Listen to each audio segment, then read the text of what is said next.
ధర్మమే తన ఆకారముగా కలిగినవాడు వృషాకృతి. పుండరీకాక్ష వృషాకృతి.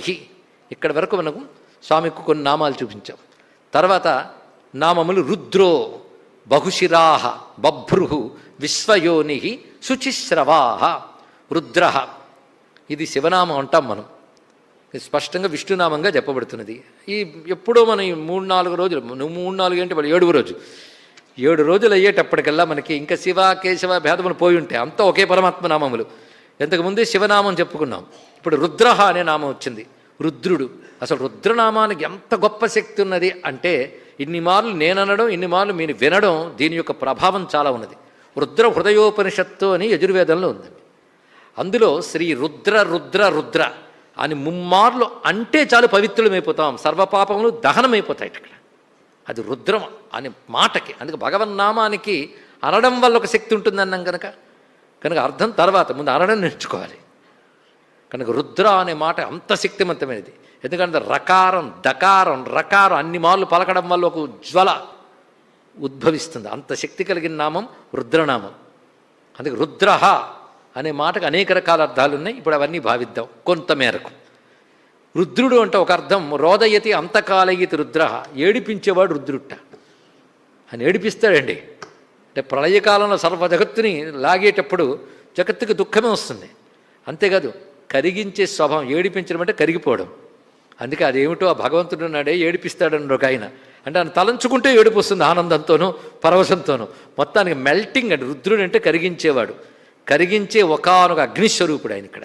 అందుకు రుద్రుడు కరిగించువాడు, ఏడిపించువాడు. అంతేకాదు రుద్ర శబ్దాన్ని మరొక అర్థం ఏడుపు పోగొట్టువాడు. అరే ఇదేదో చమత్కారం, పండిత చమత్కారం కాదండి, శాస్త్రంలో సత్యం ఉంది. ఏడిపించేవాడాయనే ఏడుపు పోగొట్టేవాడైనా. ఒకే శబ్దానికి 2 అర్థాలు ఉన్నాయా, పైగా పరస్పర విరుద్ధార్థాలు. ఏడిపించేవాడైనా ఏడుపు పోగొట్టేవాడైనా అంటే మరి ఆయన స్వభావమే అదే. ఎందుకంటే ఒక ప్రభువు ఉన్నాడంటే అధర్మం ప్రకారం వెళ్తే శిక్షిస్తాడు, అప్పుడు ఏడిపిస్తాడు. ధర్మం ప్రకారం ఉంటే వాడికి కావాల్సిన ఫెసిలిటీస్ అన్ని రాజ్యంలో ఇస్తాడు, అప్పుడు ఆయన 2 చేస్తున్నాడే లేదా.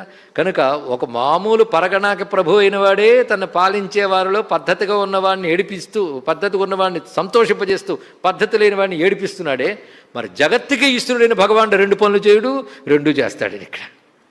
2 ఆయన యొక్క పనులే. కానీ ఏడిపించేవాడు ఆయనే, ఏడుపు పోగొట్టేవాడు ఆయనే.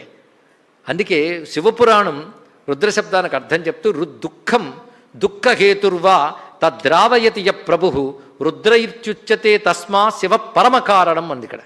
రుత్తుని ద్రవింపజేయవాడు రుద్రుడు. రుత్ అంటే అర్థం ఏమిటంటే దుఃఖము దుఃఖ కారణము. ఒక్క దుఃఖం పోగొడితే లాభం లేదండి, దుఃఖ కారణం తీసేయాలి. ఒక ఆయన నేను అందరి దుఃఖం పోగొట్టడానికి ఖర్చు సప్లై చేశాను అన్నట్టు. అంటే ఏమి సేవాపరాయండి అని సన్మానం చేశారు ఇక్కడ. అంటే ఏడవడానికి ఖర్చు ఇస్తే పోతుందండి దుఃఖం, దుఃఖ కారణం పోవాలి. దుఃఖ కారణం పోగొట్టే శక్తి ఎవడుకున్నది అన్నాడు ఇక్కడ. ఇప్పుడు ఏదో ఒక దుఃఖం వస్తే దానికి ఏదో కారణం ఉంటుంది, తీసేస్తావు, మళ్ళీ ఇంకో దుఃఖం పట్టుకొస్తాడు, ఏం చేస్తావు? కనుక సర్వ దుఃఖాలకి మూలం పాపం, పాపానికి మూలం అజ్ఞానం. శివుడున్నాడే ఆయన ఆశ్రయిస్తే దుఃఖం దుంప తెంచుతాడన్నారు ఇక్కడ. దుంప అంటే మూలం అండి, రూట్. కనుక దుఃఖం దుఃఖహేతు, దుఃఖాన్ని దుఃఖహేతువైనటువంటి పాపాన్ని అజ్ఞానాన్ని కూడా పోగొడతాడు. ఎప్పుడైతే దుఃఖం దుఃఖ మూలం పోయిందో లభించేది మోక్షం. అంటే ఆత్యంతిక దుఃఖనాశక అని అర్థం ఇక్కడ. ఆత్యంతికం అంటే మళ్ళీ వెనక్కి రావడం లేదు, మళ్ళీ దుఃఖపడడం లేదు, మరి దుఃఖం అనేది లేకుండా సంపూర్ణ దుఃఖనాశనం కలిగించేవాడంటే ఆనందప్రదాత. కనుక రుద్ర అంటే దుఃఖనాశక అని అర్థం. అందుకే వేద నిరుక్తం ప్రకారంగా ప్రణత దుఃఖ ద్రావక అని అర్థం చెప్పారు. నమస్కరించిన వారి దుఃఖాన్ని పోగొట్టువాడు. అందుకే ఏ దుఃఖాలు వచ్చినా రుద్రుడికి అభిషేకం చేయి, రుద్రమంత్రం చెప్పుకొని. ఎందుకంటారంటే ఈ దుఃఖాలు ఒకనొక పాపం వల్ల వచ్చాయి కనుక ఆయన మంత్రం అనుకుంటే దుఃఖ మూలం కూడా పోతుందని చెప్పారు. అందుకే ప్రణత దుఃఖ ద్రావక రుద్ర, దుఃఖమును ద్రవింపజేయవాడు, పోగొట్టువాడు.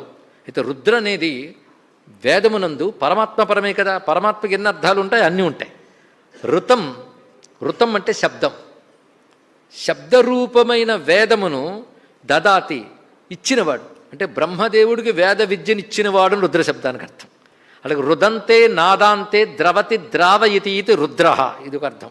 అంటే ఋతం అంటే నాదం, నాదము చివర లభించి ఆనంద స్వరూపుడుగా ద్రవించువాడు అన్నారు.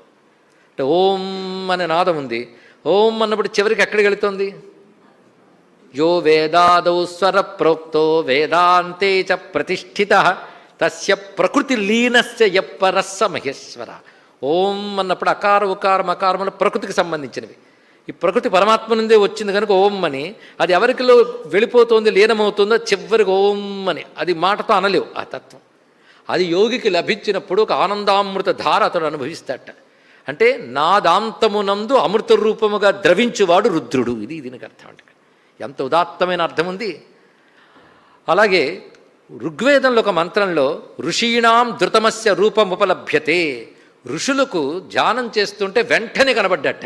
కానీ ధృతం అస్య రూపం ఉపలభ్యతే, వెంటనే తన రూపాన్ని వాళ్ళకి సాక్షాత్కరింపజేసిన వాడు కనుక రుద్రుడు అంటే శీఘ్రముగా అనుగ్రహించి సాక్షాత్కరించువాడు అని అర్థాన్ని కూడా చెప్పారు. ఎవరికి?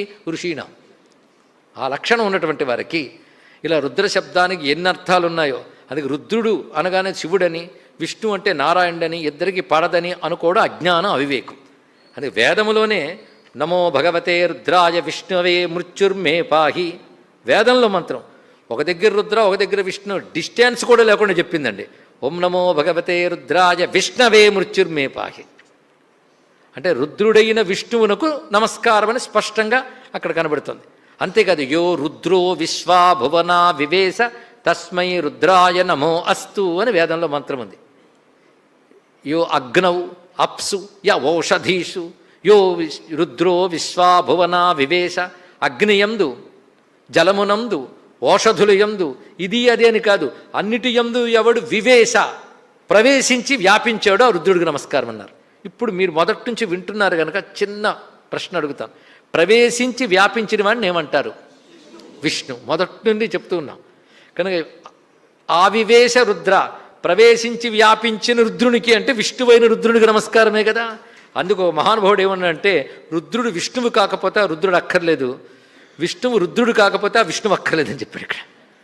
అంటే దుఃఖం పోగొట్టకపోతే విష్ణువు ఎందుకు, అంతటా వ్యాపించకపోతే రుద్రుడు ఎందుకు అన్నారు ఇక్కడ. ఇది తెలుసుకుంటే నమో భగవతే రుద్రాయ విష్ణవే శ్రీ విష్ణు రూపాయ నమశివాయ మనకు అర్థమవుతున్నది ఇక్కడ. అందుకు రుద్ర ఇక్కడ వచ్చేటప్పటికల్లా ఏకాశ రుద్ర రూపుడై ఉన్నటువంటి వాడును కూడా నమస్కారం చేసుకోవచ్చు. బహుశిరాహ